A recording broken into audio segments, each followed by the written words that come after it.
A warm welcome to all our viewers. I'm your host Pratiksha Mishra and you're watching another episode of South Asia Focus. Let's begin the show. India and the Central Asian nations are forging a dynamic new roadmap, transforming an old cultural ties into a vibrant, forward-looking partnership. Recently, in the heart of New Delhi, the 4th India-Central Asia Dialogue took place, showcasing deepening trust, shared ambitions and regional unity. Rooted in India's extended neighbourhood vision, this dialogue marks a crucial milestone in redefining India's strategic role at the crossroads of Eurasia. India and Central Asia, bound by centuries of civilizational exchange and enduring cultural ties, are forging a modern partnership grounded in shared strategic interests.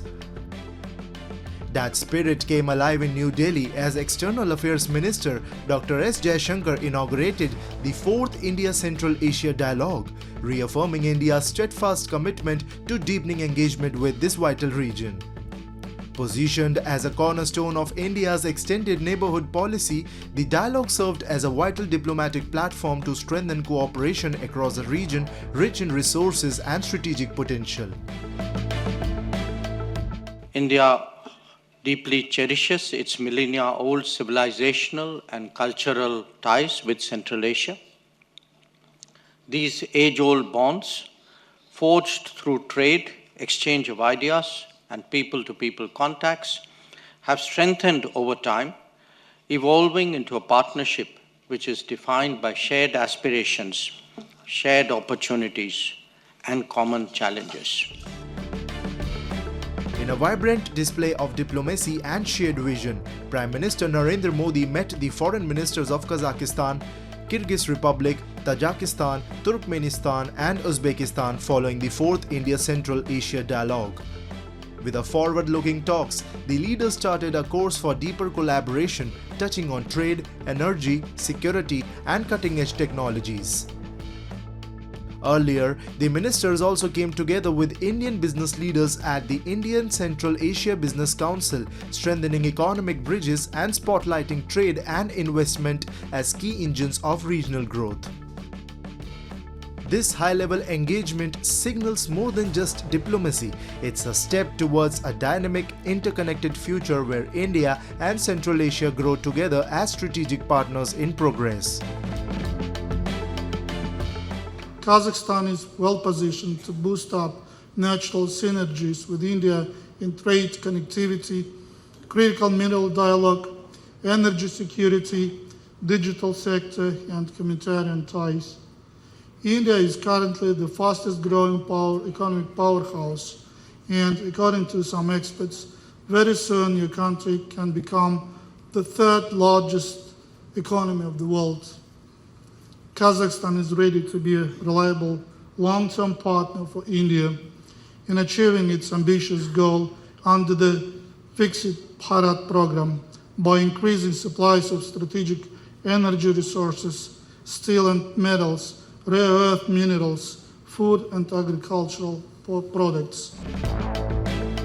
India's Central Asia Business Council meet not only showcased strategic alignment but also brought renewed focus to innovation and future-ready collaboration.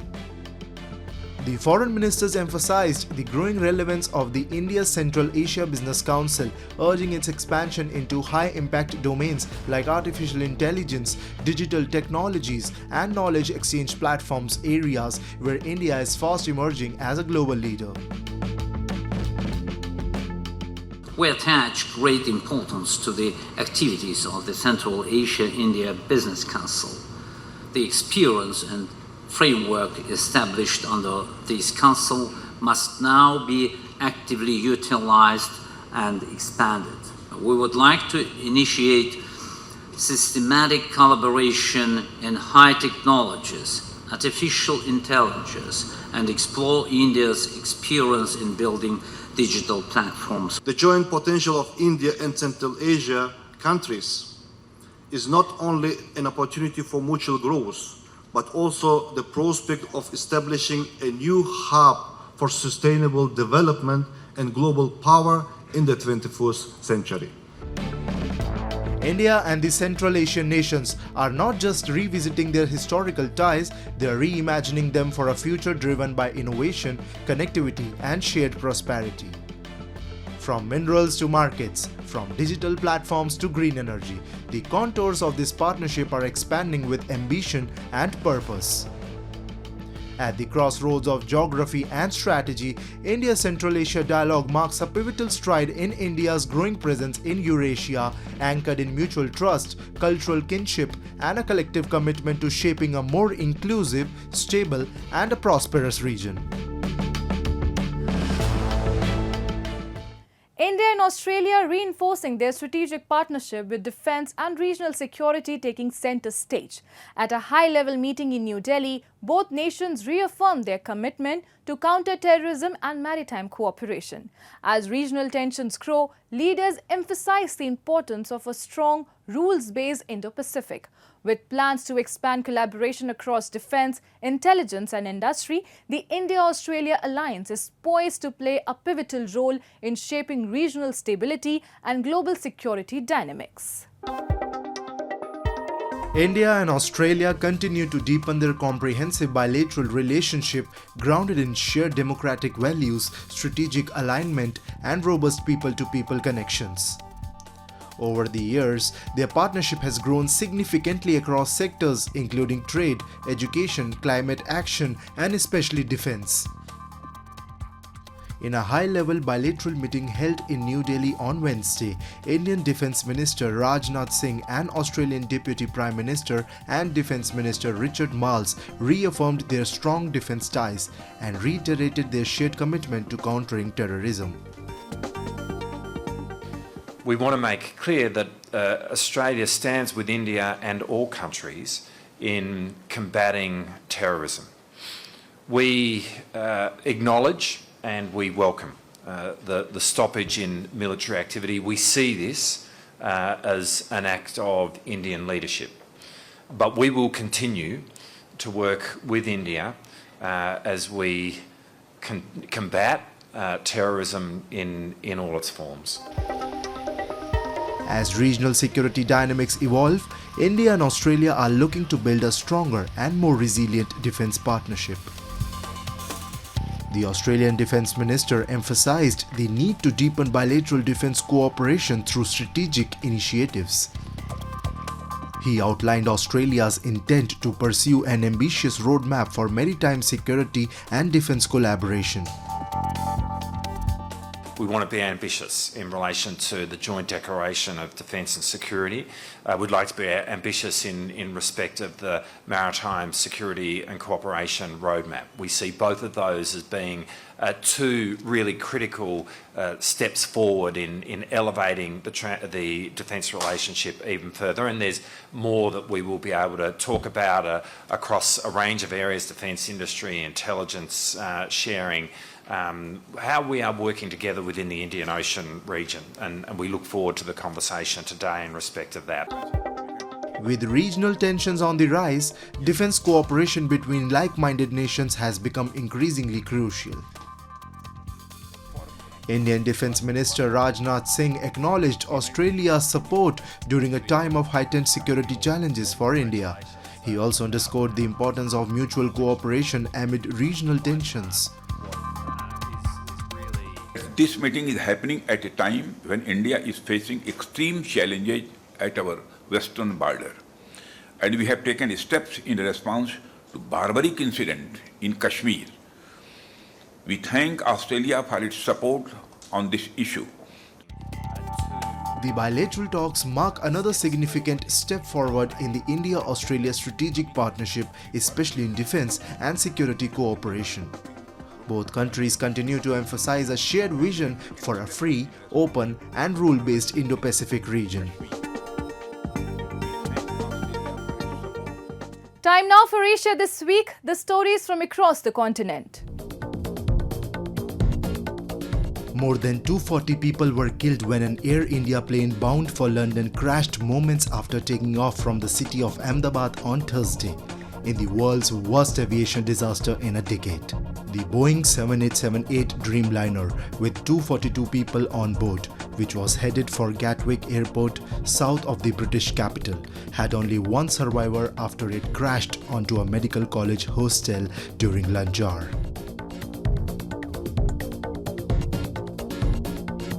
Australia's Minister of Defence Richard Marles met with Sri Lankan President Anura Kumara Dissanayake for talks in the capital Colombo.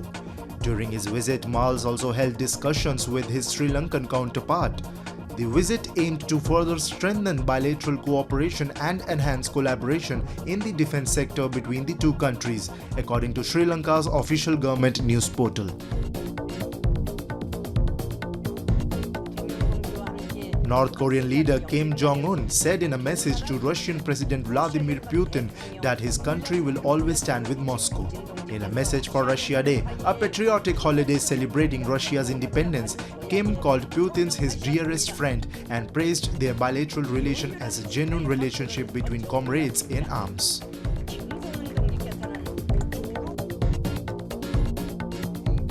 Iran's nuclear chief Mohammad Islami said that the International Atomic Energy report on the country's nuclear program was a blatant lie.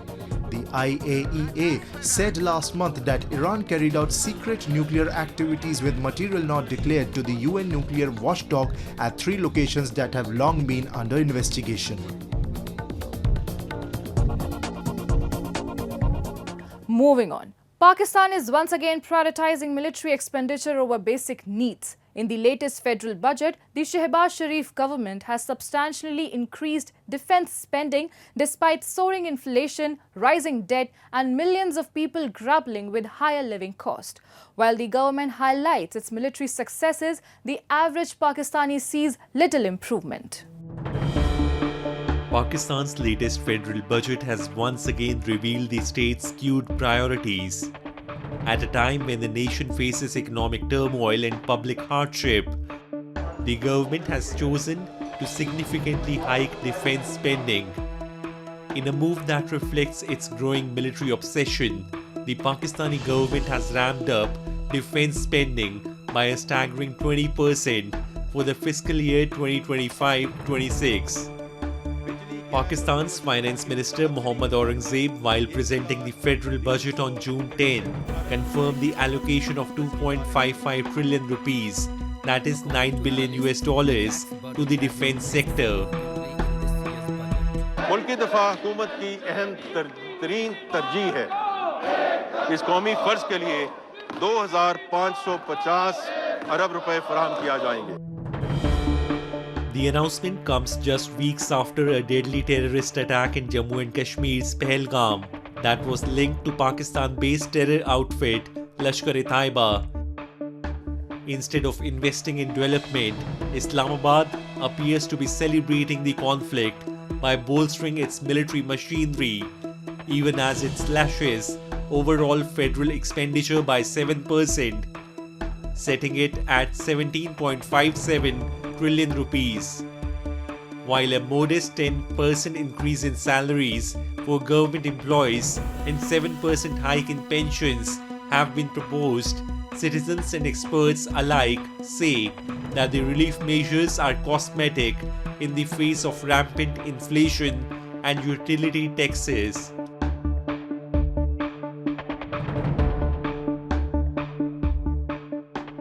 जनाब speaker, अब मैं relief इक़दामात की तरफ आता हूँ.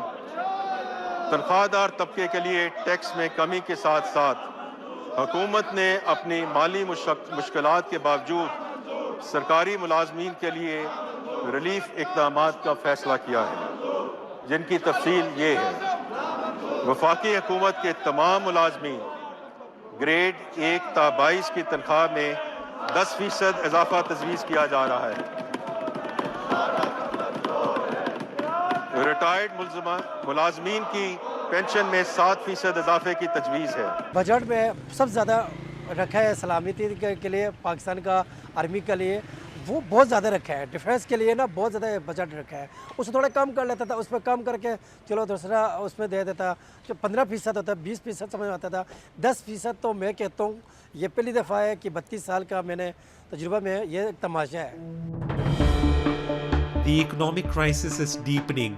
Pakistan's total debt has ballooned to 76,000 billion rupees, with over 51,500 billion rupees borrowed domestically and the rest from external sources. Inflation is projected at 7.5%, with GDP growth optimistically pegged at 4.2%, though the current year saw only 2.7% growth. As the government touts tax relief for salaried classes, ordinary citizens remain unconvinced. High electricity bills, unchecked inflation, and a tax-heavy system have left many struggling. असल जो है वो KSC के जो है उसके अंदर जो टैक्स वगैरह आ रहा है तो वो जो है ना मतलब उसकी वजह से जो महंगाई फिर उसी जगह पे खड़ी रह जाती है। तो कंज्यूमर आइटम पे तो कमी हो रही है, लेकिन केएससी के अंदर जो टैक्स लगाए गए हैं, जो केएससी के जो रेट जो बढ़ रहे हैं जो पर यूनिट, तो वो जो सारा जो बेनिफिट था वो वहाँ पे सारा डाइल्यूट हो जाता है और वो जो है असल आवाम तक जो है उसका जो है बेनिफिट नहीं मिल पाता। तो हमारी हुकूमत से रिक्वेस्ट है कि केएससी के अंदर जो टैक्स लगाए जा रहे हैं उसमें कुछ कमी करें और साथ ही साथ जो पर यूनिट जो चार्जेस है, जो रेट है उसका केएससी का, उसको भी कम किया जाए। तो ये है कि आवाम पे काफ़ी इससे रिलीफ मिलेगा। Even business leaders have little hope. Many see the budget as a product of strict International Monetary Fund conditions, one that favors fiscal discipline over public welfare. Critics say the budget fails where it matters most, in boosting exports and stimulating real economic growth. आज का जो budget है वो अवाम दोस्त budget नहीं है। ये आज का जो बजट है ये ताजिर दोस्त बजट नहीं है। इसके अंदर जो क्लॉसेस रखे गए हैं, शिकें रखी गई हैं, जो अब तक जो हमने पढ़ा है वो इतनी हमें मायूसी हुई है, यूँ कह सकता हूँ मैं, क्योंकि इसके अंदर एक्सपोर्ट के लिए कुछ नहीं रखा गया। जो इस मुल्क में तरक्की की एक ही रास्ता है और वो export. With skyrocketing debt, rising defense costs, and negligible support for struggling households and exporters, Pakistan's latest budget appears more like a political stunt than an economic strategy. While Islamabad continues to play the victim card on global platforms, its real victims remain its own citizens, crushed under policies that prioritize weapons over welfare. As Prime Minister Narendra Modi prepares to attend the G7 summit in Canada, the spotlight is firmly on the future of India-Canada relations. Canadian Prime Minister Mark Carney's diplomatic push signals a possible reset, but domestic protest and long-standing tensions over the Khalistan issue present real hurdles. Still, with India's growing global influence, many believe this is Canada's moment to realign and re-engage. Take a look. As Indian Prime Minister Narendra Modi prepares to visit Canada for the G7 summit, diplomatic observers say this could mark a pivotal moment in India-Canada relations, a relationship long strained by political tensions, particularly around the Khalistan issue. Mark Carney, Canadian Prime Minister, is seen as a key player in the potential reboot of bilateral ties. His forthcoming talks with PM Modi signal renewed interest in expanding trade, strategic dialogue, and collaboration. It'll be interesting to hear the conversation and what comes of that meeting between Mark Carney and Modi to be able to kind of develop some trading relationships, develop some positive outcomes for both countries. And this right now, what we see here in late June, this is the moment. And however this goes is how it's going to dictate the relationship moving forward. If it goes well, India and Canada will come closer together all of a sudden. And it might be a long game for Prime Minister Modi to get everything he wants. And it's going to be a long game for Mark Carney to get everything he wants. But this is going to be the start of that relationship. And if that first meeting goes well, this will be a positive moment for both countries moving forward. Carney's approach toward India signals a shift from cautious diplomacy to strategic engagement.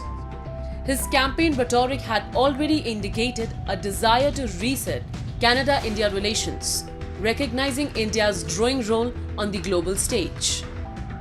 Now, with India recently surpassing economic milestones to become the world's fourth largest economy, that reset is more urgent and more politically significant. Well, I think Mr. Carney, when he was running during the campaign, he had already said that he wanted to reset Canada-India relations. I think at that time, India hadn't graduated to the fourth place. And so he already saw the importance and significance of the country on the international stage. And I think that now that India has moved to the fourth place, that only probably encouraged him more. As well, I think that other partners in the G7 may have spoken to Mr. Carney and said, right or wrong, India may have some issues with you, but we shouldn't ignore India in the long run and deal with your issues in the way you can. I mean, that's how leaders do that sometimes. Any reset, however, faces immediate challenges. Several Sikh separatist groups are already protesting the Canadian government's invitation to Prime Minister Modi. These groups cite human rights concerns and continue to raise the controversial demand for a separate Khalistan state, something India considers a direct threat to its sovereignty. The protests may be part of Canada's democratic landscape, but they risk complicating diplomatic efforts. Experts warn, while these groups have little real impact on India's internal politics, they continue to tarnish Canada's global image. We've already been damaged hugely by these elements, and they continue to do damage to Canada's image in the world. Canada's political parties have allowed these elements to seep into them. And in fact, the former Prime Minister Harper spoke some days ago saying, just like we would not entertain anyone that wants to separate Quebec from Canada within the parties that want to govern Canada as a country, similarly, we shouldn't be allowing elements into our political parties that want to dismember friendly countries. For Canada, the visit by Prime Minister Modi is more than a diplomatic engagement. It's a strategic opportunity. With its expanding influence in trade, technology, and geopolitics, India offers Canada a vital partnership for the future. Rebuilding trust with New Delhi is not just about resolving past grievances. It's about recognizing India's role as a democratic powerhouse and a key ally in a shifting world. As the world watches, India and Canada face a pivotal moment in their partnership. And with that, we come to the end of this week's episode. See you next week. Till then, goodbye and take care.